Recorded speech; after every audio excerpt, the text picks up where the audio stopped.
Étant une fervente fan du cinéma, comme vous le savez probablement tous, en fait mes abonnés, ceux qui me suivent depuis longtemps, j'ai décidé de faire une vidéo à ce sujet en vous parlant un peu de la naissance du cinéma. À la base, faut savoir que le cinéma, c'est toute une illusion parce que dans le fond, c'est une succession d'images qui donne l'illusion que c'est réel. Le cinéma, ça a été créé pour raconter des histoires, susciter l'attention, mentir, faire rêver, ou pousser l'imaginaire. La naissance du 7e art, c'est un peu ce qui a poussé l'illusion.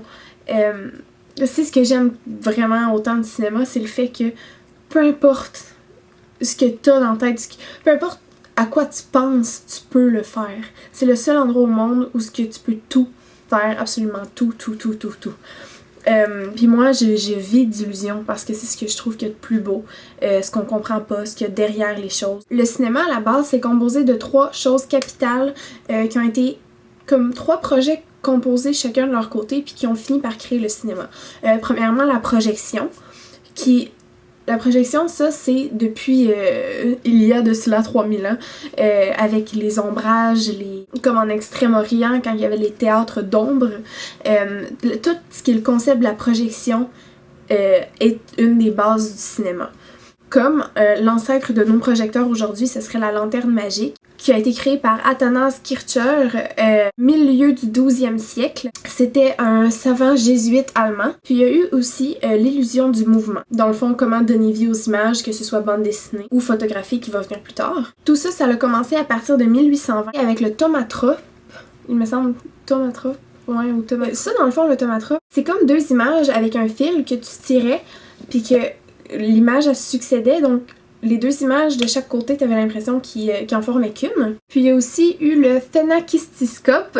C'était comme une roue avec une image qui se succédait, dans le fond, en poursuivant le mouvement. Puis à cause des petits points entre chaque image, ça faisait comme dans la rétine une pause. Donc, ce que tu vois, c'est une continuité d'images. Bref, c'est plus compliqué, mais ça commençait quand même à évoluer. Ensuite, le zootrope, ça, on peut encore en voir aujourd'hui que sur des lampes ou d'enfants. Comme moi, je sais que j'en avais une de poisson quand j'étais jeune. Dans le fond, le zootrope, c'est des images collées comme sur le truc à lampe, là. Ben, dans le fond, ça tourne, puis la lumière, ça fait que ça projette une image qui tourne puis qui continue le mouvement parce que ça va vite. Puis ensuite, une évolution de ça, c'est le praxinoscope, je pense. Praxinoscope.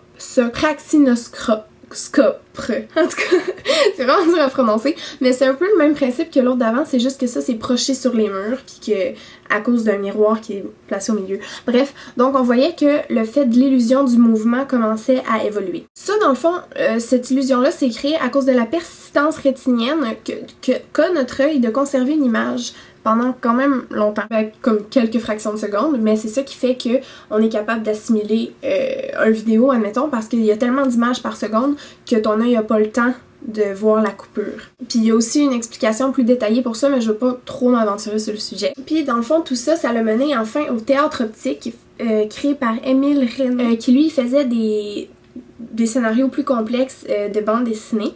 Donc ça a été projeté, puis la naissance du cinéma dans le fond de bande dessinée, ça a été vu par seulement 500 000 personnes qui ont vraiment assisté à cette naissance-là du dessin animé de 1892 à 1900. Puis le 3e point majeur du cinéma, et bien sûr, c'est la photographie.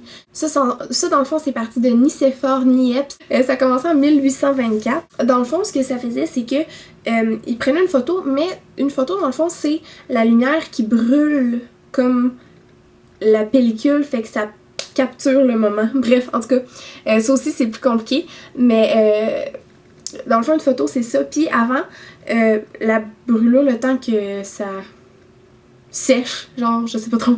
En tout cas, ça pouvait prendre jusqu'à 12 heures. Mais après, c'est Louis Daguerre, en 1837, qui a mis ça plus au point, puis que il a fait en sorte que la photo, ça prenait moins de temps pour qu'on puisse la voir. Puis c'est vraiment grâce à ça que le cinéma a pu être possible, parce que vous savez comme qu'il y a photo au cinéma pour chaque image. ça aurait été impossible de chaque photo attendre 12 heures. Donc lui, il a fait vraiment une grosse progression là-dessus pour le cinéma. Puis ensuite, celui qui a vraiment perfectionné avec le jeu de lancer et tout, c'est George Eastman à partir de 1871. Lui, c'est ça, dans le fond, il a vraiment perfectionné le jeu de pellicule puis du diaphragme. En tout cas, bref, compliqué, mais ça aussi, c'est dans le fond le fait qu'il y a une photo. Comprends. Edward Muybridge, par exemple, a été le premier à s'intéresser à la décomposition d'images. Comme lui, il a photographié un cheval à la course.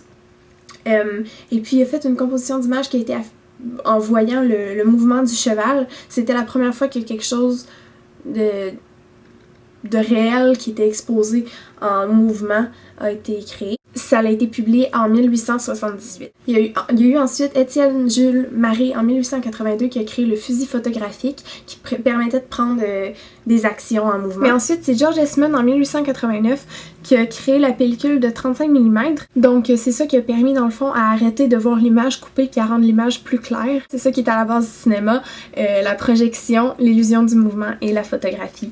Donc vous en savez plus sur c'est quoi qui fait ce que vous voyez en ce moment. C'est passé par un long processus que moi je trouve vraiment impressionnant. Et je voulais vous en faire part aujourd'hui parce que c'est ce que j'apprends dans le fond dans mes cours de cinéma, dans un de mes cours de cinéma du 20e siècle. Et je trouvais ça vraiment intéressant, fait que j'ai voulu vous le partager. Donc voilà, c'est ça, espérant que vous avez aimé. Un petit fait que je connais pas par cœur. Le cinéma, ça vient d'un mot grec qui veut dire kinéma.